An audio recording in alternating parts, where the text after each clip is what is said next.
Hi again, it's Elise and this is video 2 of our series on the court cards and how to read the court cards in a tarot deck. So today we're going to be looking at the queens of the tarot, and again I'm going to be using this very lovely Maman Miyuki deck. So I'm just going to show you the box here. You see it's a very nice Marseille style.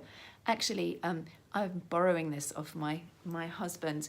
I gave this to him for his birthday, and it hasn't actually had as much use as I would have liked it to have had, but great, you know, I get to use it whenever I like, so that's that's one of the advantages.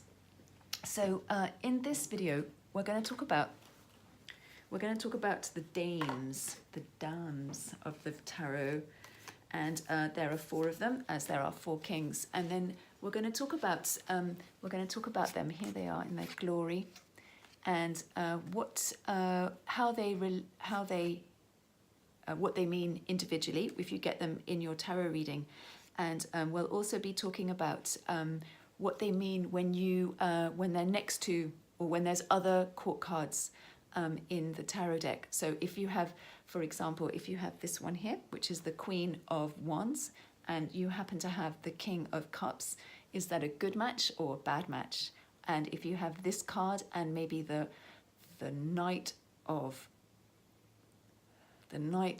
Earth, the Knight of Discs, is that a good match or a bad match? So let's find out.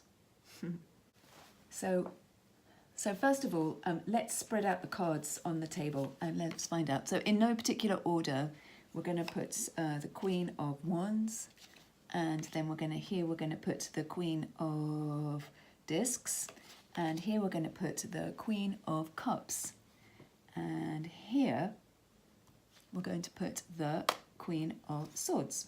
So first off, let's talk about what each one of these women does. And so this woman here, she's the queen, and she's the Queen of Wands. So she has this very big wand and with which to beat people up with. No, she's a very fiery, passionate woman, and she seeks to create an environment of passion and an environment of action where people get off their seats and actually do stuff. So it could be go to work, or it could be get involved with something like a cause, or go and do something. Okay, so this is a very fiery, passionate woman, and she wants to get the party started, as it were. So you will know her in your life as somebody who creates a stir, right? You can't really relax when she's in the room. So it could be talking about you as a person, or it could be talking about somebody that you know. Right, so if it's somebody that you know, it doesn't necessarily mean it's a woman, right? Which people think, oh no, that adds to my confusion. But you will know, right? You know when you think about, oh, who is that in my life that, you know, creates a stir and gets people, you know, partying, or, you know, gathers people together or something. You know, you pretty have a pretty good idea. And then next, we're going to come to this card here, which is the Queen of Discs.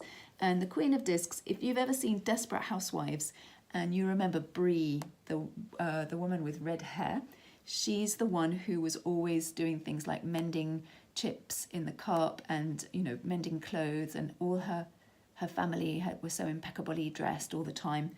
And so this is basically the signature of the Queen of Discs. You know, she's a very house-proud woman.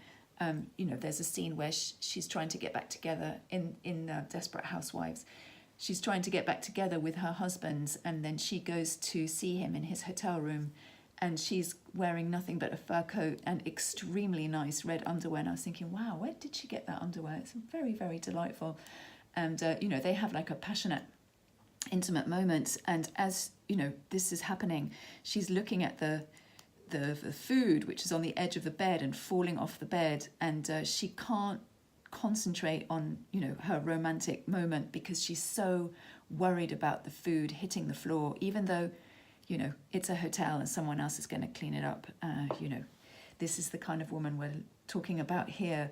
She wants everyone to be comfortable and materially happy, and her downside is that there's nothing she wouldn't sell, basically. Everything is negotiable. The bad side of the Queen of Wands is that she enjoys burning people, actually. So she's nicey nice, and, you know, as long as everything's going her way. But if things aren't going her way, then she's going to, you know, get her revenge. She's a passionate, fiery woman. And then going on to the Queen of Cups. So the Queen of Cups is a woman who is very soulful and very spiritual, right? And she wants to create an environment of fine emotion, right? So I think it's Rachel Pollack who described her as like a link between heaven and earth, right? She's a very, very soulful and spiritual woman, you know, who's constantly whipping out her tarot cards, or, you know, talking about, you know, which way the birds are flying, you know, augury, because, you know, that's just part of her reality. You know, the spirit world is her real world. The downside with her is that she can be really over emotional, and, you know, and that can be really wearing for the people around her. You know, she frequently bursts into tears, and things get really quite tense. And she does tend to feel a bit like a victim. And then finally, we come to the Queen of Swords. And so the Queen of Swords is a very searingly intelligent woman who has usually somebody with a lot of power. And she'll be somebody who rules with her mind. So she'll be somebody like the boss of a firm, or she'll be like a university professor, maybe a dean or somebody like that. So again, it doesn't have to be a woman. It could be a guy, right? It could be a man. But the characteristic of the Queen of Swords is that she has had some problems in her past that have left her feeling very detached from everybody. You know, she comes over as very cold, and she doesn't suffer fools, a bit like her husband, the King of Swords. She doesn't suffer fools, but at the same time, you know, she really wants the best for everybody.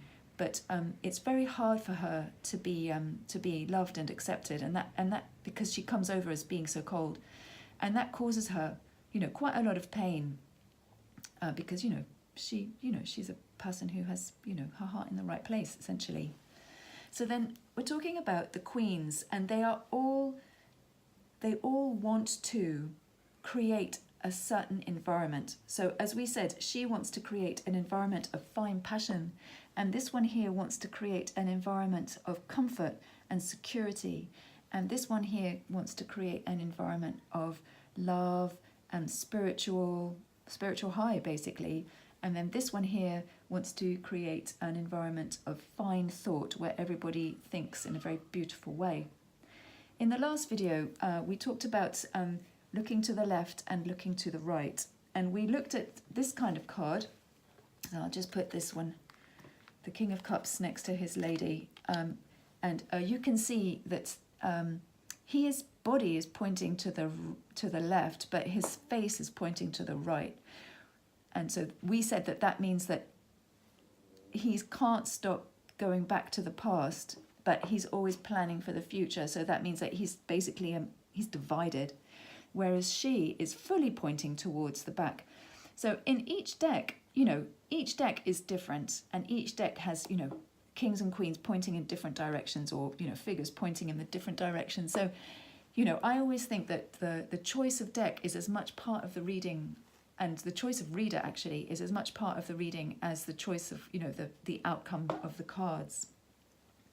So you can see that all the queens, except for the Queen of Wands, are all hearkening back to the past. You know, they look back to the past in this deck, except for the Queen of Wands, who's so dynamic, she can only really look forward. So what happens if you get a mixture of different cards, and you're trying to think about, maybe you're trying to think about relationships, and maybe you're trying to think about, you know, is this person a good match for me?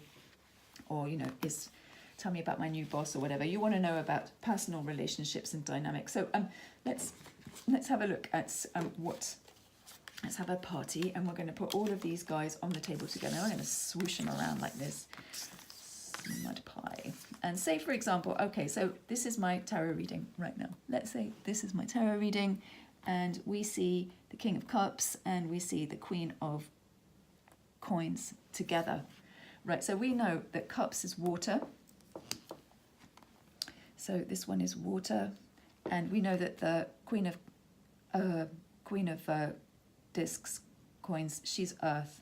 So if you add water to earth, if you have a cup of water and you put it in a cup of earth, you're basically going to get a whole lot of mud, right?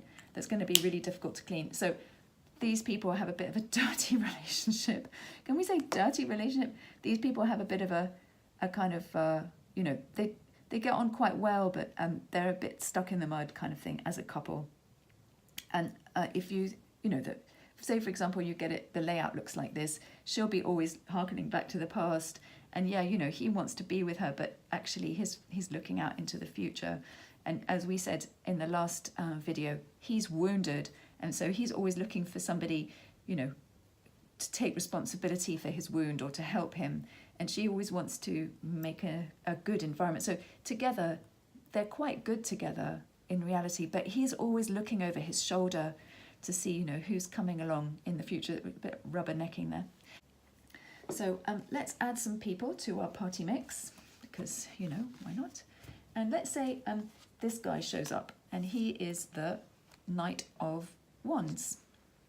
And let's say the Knight of Wands, and we get the Queen of Cups. So this is a total disaster, because he is not as good as a king. The knights are basically aspiring to be kings. They're nothing like as powerful as a king. So she's chosen somebody who's literally beneath her, right? And then the Queen of Cups is very emotional. You know, we said she's prone to tears, and he is a guy who's, you know, basically, you know, he's a party starter, and he's just going to show up and set everybody on fire and then leave. So she's going to be left brokenhearted. Also, yeah, he's another rubbernecker. Look at that, see?